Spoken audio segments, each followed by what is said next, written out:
खैबर अरब का एक बहुत मजबूत और अहम इलाका था जो मदीना से तकरीबन 150 किलोमीटर के फासले पर मौजूद था।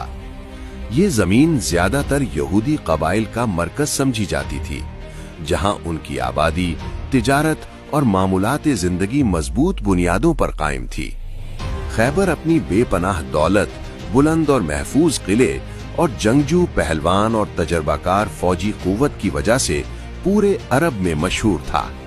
यहाँ के किले पत्थरों से मजबूत बनाए हुए थे, जिन्हें फतह करना आसान नहीं था, और इसीलिए खैबर को उस दौर का एक नाकाबिले शिकस्त किला समझा जाता था।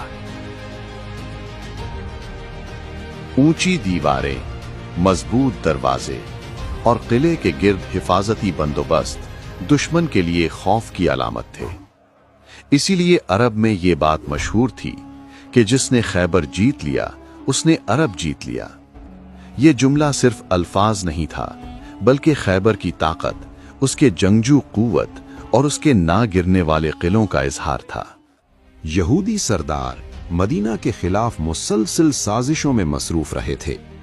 वो सिर्फ जुबानी मुखालिफत पर कायम नहीं रहते, बल्कि मुख्तलिफ कबाइल को भड़काकर इस्लाम और मुसलमानों के खिलाफ एक बड़ा लश्कर बनाने की कोशिश में थे। ग़ज़वा खंदक के मौके पर भी अक्सर यही सरदार अहम किरदार अदा कर चुके थे। उन्होंने कुरैश और दूसरी कबाइल को मदीना पर हमले के लिए तैयार किया।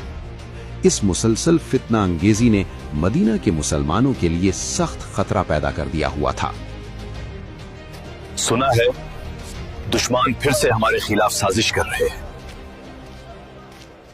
यहूदियों ने रसूल अल्लाह सल्लल्लाहु अलैहि वसल्लम के साथ किए गए मुआहिदात की वदा खिलाफी की और अपनी जबान और अमल दोनों से धोखा दिया। उन्होंने अमन और वफादारी के वादों को भुलाकर इस्लाम के खिलाफ खुलेआम दुश्मनी इख्तियार कर ली। आहिस्ता आहिस्ता ये दुश्मनी बढ़ती आग की तरह फैल गई, बल्कि जंग की सूरत में तब्दील हुई। मुख्तलिफ कबाइल से राब्ता किया गया, हथियार जमा किए जा रहे थे और मुसलमानों के खिलाफ पूरे अरब को भड़काने के मंसूबे बनने लगे। ये सिर्फ मुआहिदा तोड़ना नहीं, बल्कि मदीना की सलामती और इस्लाम के लिए सीधा खतरा था। या रसूल अल्लाह, हम आपका हुक्म का मुंताजिर हैं, आप बस हुक्म करें। अब इसे एक मामूली जंग नहीं कहा जा सकता था, बल्कि इस्लाम के मुस्तकबिल और मदीना की हिफाजत का फैसला बन चुकी थी। दुश्मनों अपनी हद क्रॉस कर चुके थे और खतरा दिन ब दिन बढ़ता नजर आ रहा था। इसीलिए 7 हिजरी में रसूल अल्लाह ने खैबर की तरफ सफर का इरादा फरमाया। ये फैसला बसीरत और उम्मत के अमन के लिए लिया जरूरी हो गया था। इस लश्कर में तकरीबन 1400 सहाबा शामिल थे, जो ईमान, सब्र और यकीन से भरपूर सरशार थे। उनके पास ज्यादा मिकदार में असलहा नहीं था, मगर अल्लाह पर कामिल भरोसा उनकी हिम्मत थी, और यही वो कुव्वत थी जो हर मजबूत किला को हिला देने के लिए काफी थी। इंशाअल्लाह हम कामयाब होंगे। इंशाअल्लाह, अल्लाह करे। मुसलमान सुबह के अंधेरे में फजर के वक्त खैबर की तरफ रवाना हुए। जब खैबर के लोगों ने अचानक लश्कर को देखा तो घबरा कर चीखने लगे, मोहम्मद आ गए, मोहम्मद आ गए। उनके चेहरों पर खौफ उतरना शुरू हुआ, क्योंकि वो जानते थे कि ये मुसलमान सिर्फ जंग के लिए नहीं आए, बल्कि अब जुल्म और साजिशों का हिसाब लेने आ रहे हैं। सबसे पहला किला मजबूत था, उसे गिरा दिया गया। किलों की दीवारों से यहूदी मुसलसल तीर बरसा रहे थे। हर तरफ पत्थर, तीर और डर का माहौल था, मगर मुसलमान सब्र और हिम्मत के साथ आगे बढ़ रहे थे। खैबर की जंग कई दिन तक लड़ी गई, मगर सारे किले अपनी मजबूती की वजह से फतह नहीं हो रहे थे। मुस्लिम फौज ने बहादुरी दिखाई, लेकिन दुश्मन के किले भी अपनी कुव्वत दिखाते रहे। एक दिन रसूल अल्लाह सल्लल्लाहु अलैहि वसल्लम ने तमाम सहाबा को जमा किया और आपने फरमाया, कल मैं ये झंडा ऐसे शख्स को दूंगा जो अल्लाह और रसूल से मोहब्बत करता है, और अल्लाह और रसूल भी उससे मोहब्बत करते हैं। अल्लाह उसके हाथ पर खैबर फतह अता फरमाएगा। ये सुनकर हर सहाबी की तमन्ना थी कि ये झंडा उनके हाथ में हो। اگلے دن رسول اللہ نے حضرت علی علیہ السلام کو بلوایا، جبکہ ان کی آنکھوں میں شدید درد اور سوجن تھی۔ حضرت علی علیہ السلام نے فرمایا، یا رسول اللہ، میری آنکھیں ٹھیک نہیں۔ آپ صلی اللہ علیہ وآلہ وسلم نے اپنا لعاب دہان حضرت علی کی آنکھوں پر لگایا اور اللہ سے دعا کی۔ اسی لمحے حضرت علی علیہ السلام کی آنکھیں ٹھیک ہو گئیں، جیسے کبھی کوئی درد ہی نہ ہو۔ پھر رسول اللہ نے اسلام کا جھنڈا حضرت علی کو عطا فرمایا اور آپ صلی اللہ علیہ وآلہ وسلم نے فرمایا، اللہ کے نام پر آگے بڑھو۔ حضرت علی علیہ السلام جھنڈا لے کر میدان جنگ میں تشریف لے گئے۔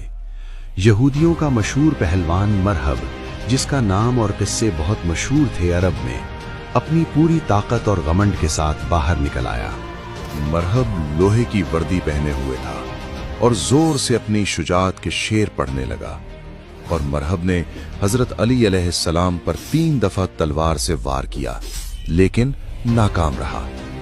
آخر حضرت علی علیہ السلام نے اپنی تلوار نیام سے نکالی اور ایک زبردست وار کیا، جو مرہب کے لوہے کی وردی سمیت سر کو چیر گیا اور 2 ٹکڑے ہو گئے، اور مرہب کے گرتے ہی خیبر کے قلعہ لرز گیا۔ یہودی دیکھ کر کانپنے لگے، گویا وہ ملک الموت کو دیکھ رہے ہوں، کیونکہ وہ سمجھتے تھے کہ مرہب کو قتل کرنے والا عرب کی سرزمین پر کوئی پیدا ہوا ہی نہیں۔ یہ کون ہے جس نے مرہب کو مارا؟ اور حضرت علی نے خیبر کا دروازہ، جو بہت بھاری تھا، کہا جاتا ہے کہ خیبر کا دروازہ 40 لوگ کھولتے اور بند کرتے تھے، حضرت علی شیر خدا نے اس دروازے کو اپنے ہاتھوں سے ایسے اٹھا کے اکھاڑ دیا جیسے ان کے سامنے کچھ بھی نہ ہو۔ یہیں سے فتح خیبر کا راستہ کھل گیا، اسی لیے حضرت علی علیہ السلام کو فاتح خیبر کہا جاتا ہے۔ اللہ تعالیٰ کی مدد سے ایک کے بعد ایک قلعے گرنے لگ پڑے۔ جو قلعے کبھی ناقابل شکست ہوا کرتے، وہ مسلمانوں کے صبر، ہمت اور اللہ پر یقین کے آگے ٹک نہ پائے۔ یہودی سردار اپنی طاقت میں کمی دیکھ کر بھروسہ کھو چکے اور آخر میں مجبور ہو کر صلح کی درخواست پیش کر دی۔ انہیں سمجھ آ گیا تھا کہ اب مقابلہ ممکن نہیں رہا۔ رسول اللہ صلی اللہ علیہ وسلم نے خون خرابے سے بچنے کے لیے انصاف بھرا فیصلہ کیا۔ نہ انتقام لیا گیا، نہ بے وجہ سزا دی گئی، بلکہ امن کا رستہ اپنایا گیا۔ رسول اللہ نے یہودیوں کو خیبر میں رہنے کی اجازت دے دی، لیکن یہ شرط رکھی آپ نے کہ وہ فصل کا مقرر کیا گیا حصہ مسلمانوں کو دیں گے۔ اس طرح بنا مزید خون خرابے ہونے سے بچا لیا گیا، اور خیبر کی زمین سے اسلام کو بہت فائدہ پہنچا، اور اسلام معاشی طور پر بھی بہت مضبوط ہوا، اور رسول اللہ صلی اللہ علیہ وآلہ وسلم نے اسی دوران حضرت صفیہ سے نکاح بھی کر لیا۔ خیبر فتح ہونے کے بعد عرب پر یہ بات واضح ہو گئی کہ اسلام اب کمزور نہیں رہا، یہ ایک بڑی ریاست بن رہا ہے جس کی بنیاد صرف تلوار پر نہیں بلکہ ایمان اور اللہ کی مدد پر منحصر تھی۔